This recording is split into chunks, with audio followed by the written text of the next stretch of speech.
এইটো আনিছিলোঁ আমি তাৰমানে আমাৰ ল'ৰা ছোৱালীৰ কাৰণে পুৰণৰ ধাৰণা দিবৰ কাৰণে মানে সৰু ছোৱালী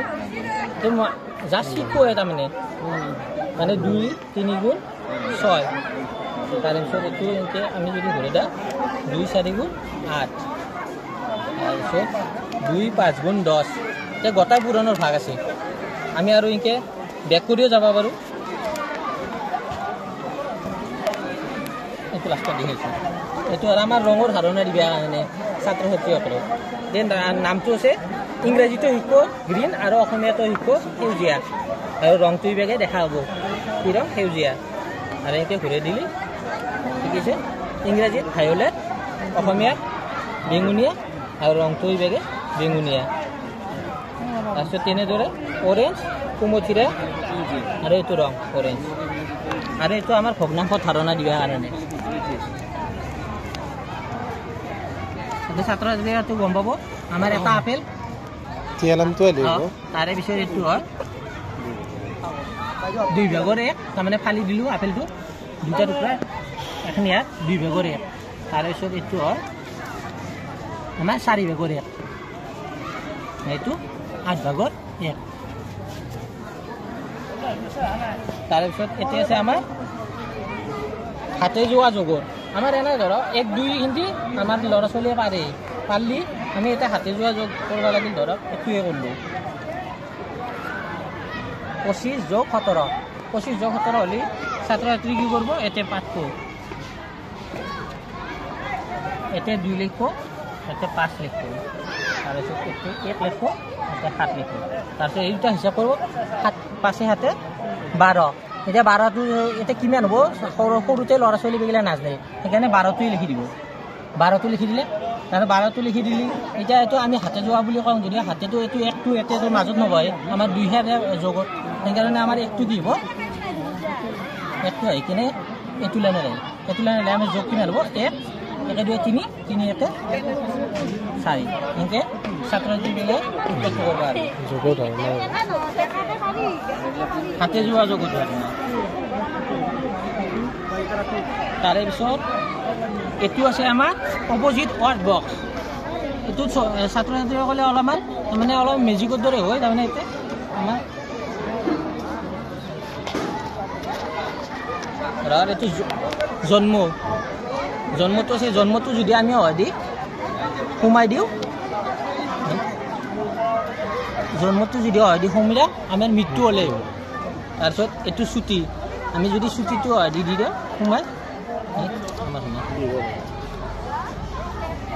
ছুটিটো যদি দিওঁ সেইটো দীঘল হ'লে তাৰে পিছত আছে আমাৰ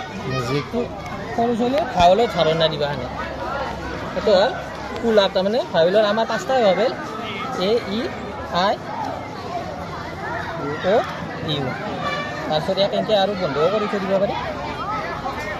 এইটো ল'ৰা ছোৱালীবিলাকে যেতিয়া খেলিলে যেতিয়া মনত থাকি যাব সিহঁতৰ তাৰে পিছত আৰু এইটো আছিল আমাৰ হৰণৰ ধাৰণা দিবৰ কাৰণে ছাত্ৰ ছাত্ৰীবিলাকে সাধাৰণতে আমাৰ হৰণবিলাক নাজানে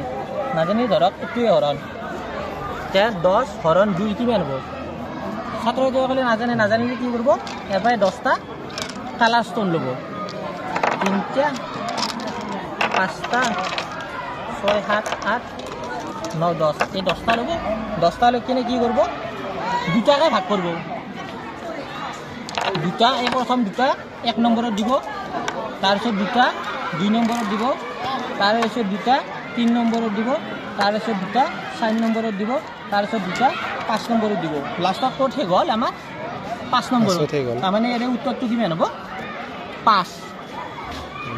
এতিয়া যিমান নম্বৰত শেষ হয় সেইটো নম্বৰে হ'ব সেইটো এনচাৰ হ'ব আমাৰ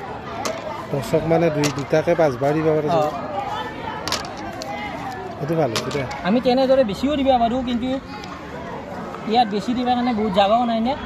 সেইকাৰণে আমি অলপ সৰু চলি আমাৰ বেছি আমি 10ক কিনে দিছোঁ এতিয়া সিহঁতে তাৰপিছত এখন থাকিল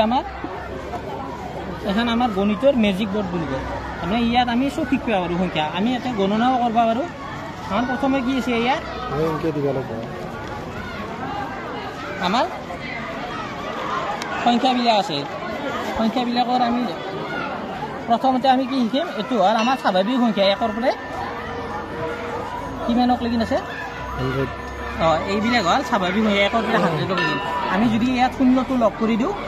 শূন্যটো লগ কৰি দিলে আমাৰ কি হ'ব পূৰ্ণ সংখ্যা হ'ব তাৰে পিছত আমি এনেদৰে আমি যুগ্ম সংখ্যাটো জানিব পাৰোঁ আমি যদি এখন এনেকৈ কৈ দিওঁ এতিয়া আমি কি গম পাম যুগ্ম সংখ্যাবিলাক গম পাম 1ৰ পৰা 100ৰ ভিতৰত কিমানটা যুগ্ম সংখ্যা আছে তাৰে সৰুটো হ'ল 2 আৰু ডাঙৰটো হ'ল 100 তাৰপিছত অযুগ্ম সংখ্যা জানিব লাগিলে এক যদি অলপমান আগুৱাই আনো তে অযুগ্ম সংখ্যা হ'ব অযুগ্ম সংখ্যা হৈ গ'লে আমি কি কৰিম এক ঘৰ আগুৱাই দিম এক ঘৰ আগুৱাই দিলে ইয়াতে আমাৰ অযুগ্ম সংখ্যাবিলাক হ'ব 1ৰ পৰা 100ৰ ভিতৰত থকা অযুগ্ম সংখ্যাবিলাক আমি দেখা পাম তেনেদৰে আমি যদি মৌলিক সংখ্যাৰ ধাৰণা দিব খোজোঁ তেতিয়াহ'লে 1ৰ পৰা 100লৈকে কেইটা মৌলিক সংখ্যা আছে আমাৰ ছাত্ৰ ছাত্ৰীসকলে ইয়াতে গণিলে গম পাব আমাৰ 25টা আছে আৰু 1ৰ পৰা 10লৈকে কেইটা থাকে 10ৰ পৰা 20লৈকে কেইটা থাকে 20ৰ পৰা 30লৈকে কেইটা থাকে আমাৰ মৌলিক সংখ্যা সেইটো ছাত্ৰ ছাত্ৰীসকলে এই বৰ্ডখনৰ পৰা চিনাক্ত কৰিব লাগিব তাৰে পিছত আছে আমাৰ কিছুমান কাৰ্ড আছে যেনেকৈ ধৰক আগৰ আৰু পাছৰ আমি ছাত্ৰ ছাত্ৰী এইটো য'তে থওঁ যোনটো ঘৰতে থওঁ ধৰক আমি ইয়াতে থলোঁ থ'লে আমাৰ এইটো 3 6 34ৰ আগত কি আছে খিৰিকীখন খুলি কিনে চাব কিমান 3 5 35 তাৰে পিছত পাছৰ কি আছে পাছৰত এনেদৰে খিৰিকী